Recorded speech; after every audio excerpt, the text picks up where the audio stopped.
and that's kind of what it looks like. Not very inviting, not very, you know, conducive to getting in and out. So there's a real challenge. In fact, there is a study that's just about complete, I think, a master plan study that talks about transportation center and some recommendations. And one of the things that it says that there are substantial parking constraints, there's platform congestion, physical plant deterioration. If any of you have parked your car in the old garage sometime in the last couple of months, you know what we mean by the physical deterioration. And there's tremendous vehicle congestion. And so we need to fix that because if we don't, it's going to impede our progress. This is a photograph of the Atlantic Street underpass. And most of you also know about the very exciting things that are going on down in the South End. If you haven't been down there, you really need to go down there now. There are buildings going up.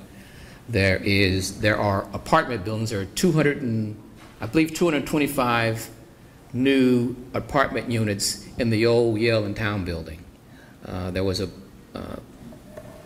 open house just last week, and it's remarkable what's been done to that building in a very short period of time. So already, and I think it's over a third rented already, and it just opened, you know, a few weeks ago. And there are going to be a couple other residential buildings going up very shortly.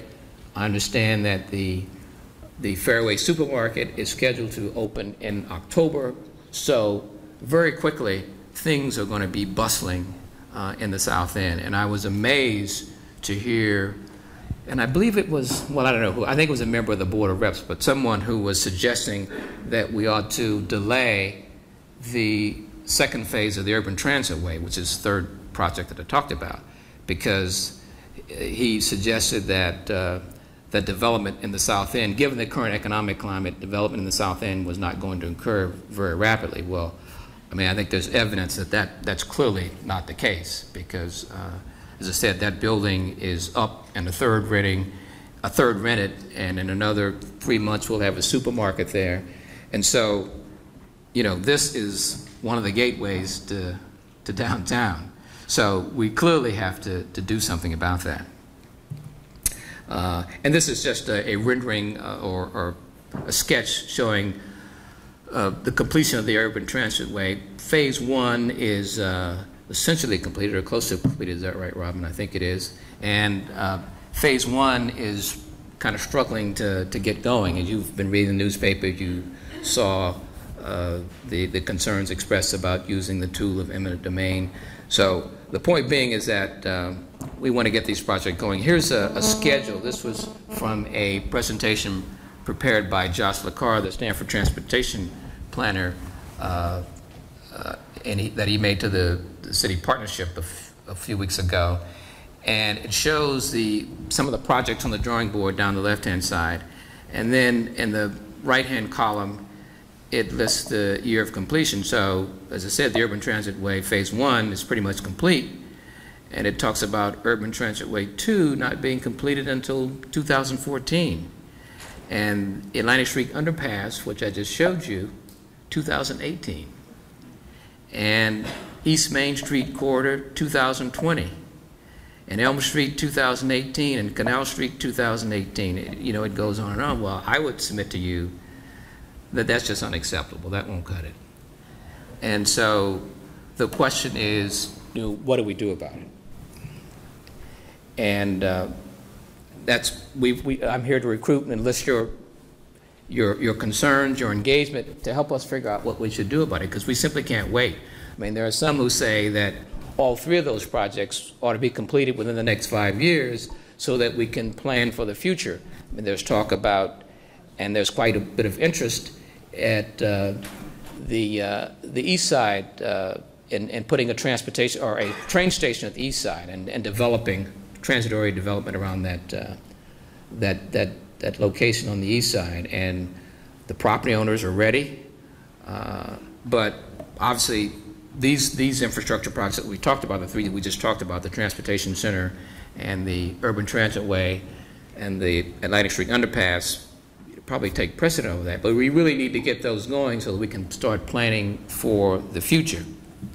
So I think we need to change the pace of development, and we can't wait for the government. This is not a criticism, and I think part of the delay you saw, the reason for that is state government, in some cases federal government, but primarily state government. I mean, that schedule is based on the Stanford or the Connecticut Departments of Transportation's kind of view of the world. And as I said earlier, that's really just unacceptable. So we really need to marshal the resources that we have in the city. We have several major employers who recently moved to Stanford. I think it's really in their best interest to make sure that we change this pace and move this along as quickly as possible. So one of the things that we've been talking about in Team 4 is how we do that. We need to develop some alternative, more creative solutions. One of the things that I mentioned, the slide that came from Josh's presentation, one of the things that Josh has been talking about is a transit management association, which would be a not-for-profit public entity that would really own these issues and try to make sure that they happen.